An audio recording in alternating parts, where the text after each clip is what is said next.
Mocha. Mocha, come.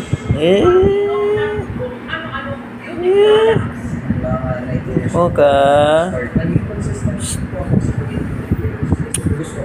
Mocha.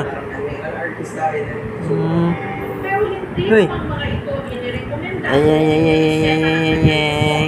Sa halip, i-research niya lang online.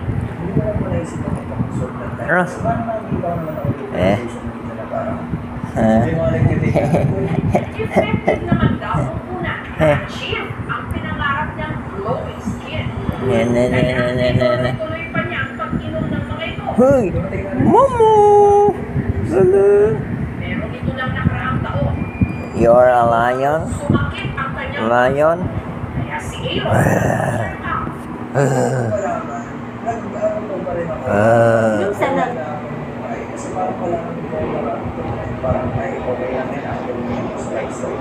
hanggang nagdahan-dahan na muna siya sa pag-inom ng kung ano-anong pills. Pero aminado siyang hindi masustansya ang kanyang diet.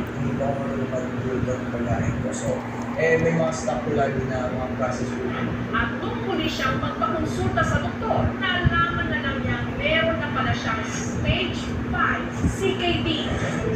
Kaya sa edad niya ngayong 22 anyos, si Aaron meron nang iniinom ng maintenance medicines. Magastos ko yung gamot. Nasa 1K plus per week.